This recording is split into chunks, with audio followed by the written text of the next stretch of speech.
What up, though, y'all? It's Chris. Appreciate you connecting with me during my 20,000 step challenge this week. And man, I just want to get right into this one, man. I see that there's this Nigerian soccer player. Now, I'm not familiar with this dude because I don't really watch too much football. But I mean, this just really had me shaking my head, man. The guy is filing for divorce because he has learned that his three children are not his. So that is just insane. Like, I'm sorry, for you to have not one, not two, but three kids on your husband by another man. I mean, the audacity of that is just off the charts. That is diabolical. How do you look at yourself in the mirror and feel no guilt? How do you sleep peacefully at night when you know you move and foul like this? You lay there incubating another man's baby for 9 months, knowing full well that's what you're doing, and you just keep smiling in his face and kissing him on the cheek, have a good day, babe, and all that. Like, man, for real, that is diabolical. And this is for real some villain origin type stuff. You can't play with men and they kids. You talking about this is his kid, or these are his kids. He's loved them, he's cared for them, he's raised them.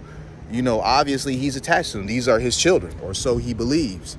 And then he learns they not, after all that he's done to protect and provide them. He learns that these are three children by another man and you his wife.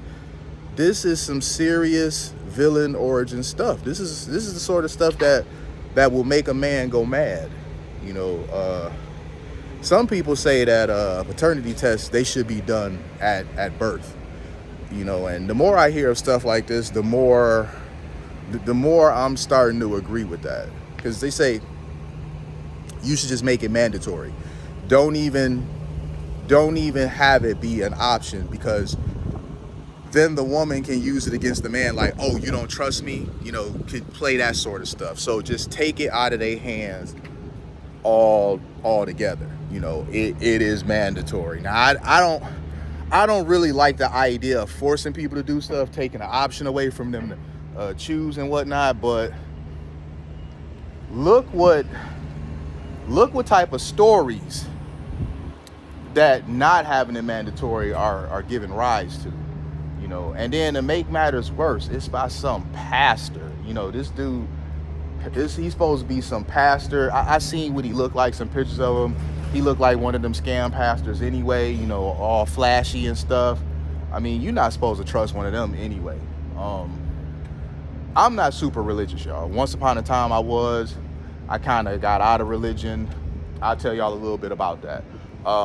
Back in, 2004, 2005, when the whole Catholic priest thing came out, we learned how the Vatican was covering it up, knew for years that these different priests was on some BS and never did anything about it, always covered it up and whatnot.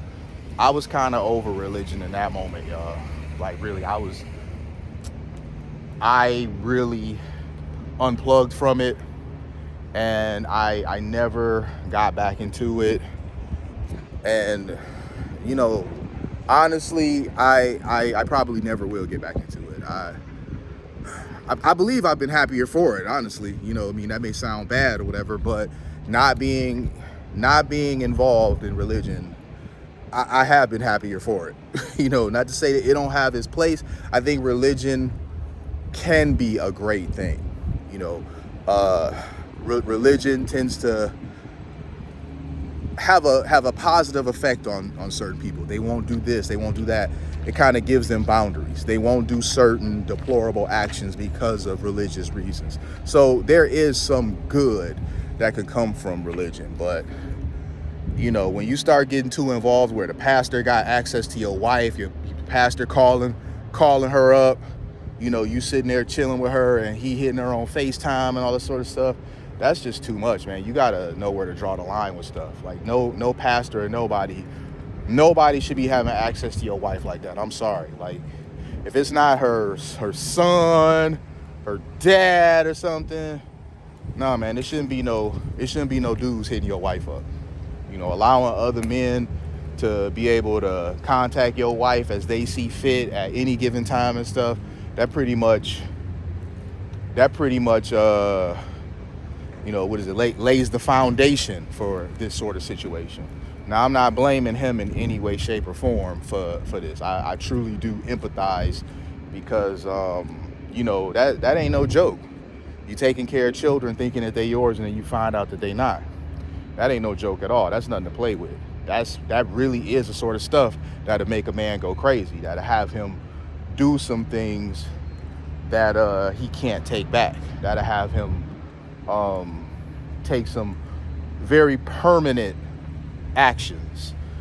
If you get my drift, he could go after her, he could go after the pastor, and make some very permanent decisions for them. So you just got to be careful how you play with people, man, because this sort of stuff, this ain't it. But really, man, who can you trust? Who can you trust? This is supposed to be his wife, mother of his children, and he find out this is all a deception. So, there's a bee around me. He can,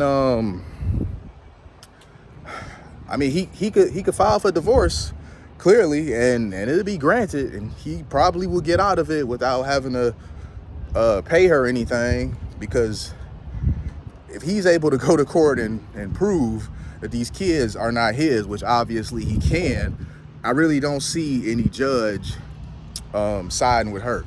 Family court is very hostile towards men. It really is. It's very hostile towards men. It takes a scenario like this. Of course, somebody will pull up next to me with noise. Oh, well, no, I ain't gonna call that noise. She playing some throwback Janet Jackson. That ain't no noise. I retract my previous statement. But she did pull up next to me with sounds. Like, dang, somebody always gotta find me with noises, sounds, music, something. But we'll get back to what we were talking about. It takes a situation like this for family court not to respond so hostile to the man, because no matter what the situation is, usually the man is at fault ultimately, and the judge is going to award everything to the wife. The family court always makes sure that the wife is protected. They say 90% of rulings in divorce court favor the woman. So because of his situation being what it is, he likely will end up being in that very lucrative elite 10%. And I say lucrative as in it's lucrative for him. He ain't got to lose any money. But this is just wild, man. This is one of them things that just really blows me away. And this is why I say to y'all, know who you're dealing with. Know the type of woman that you are dealing with. There's usually some red flags ahead of time that guys ignore because they so in love and whatnot. And I'm not saying don't be in love, don't love your lady. I'm not saying that at all. I'm saying stop ignoring red flags. You could love this woman all you want, but if she is exuding certain behavior patterns that potentially could be a problem for you in the future, you have to face that. You have to accept that. Find another wife. He's some soccer player or whatever. It's not like he hard up for options. So, what would he have had to lose here? The 3 kids aren't even his.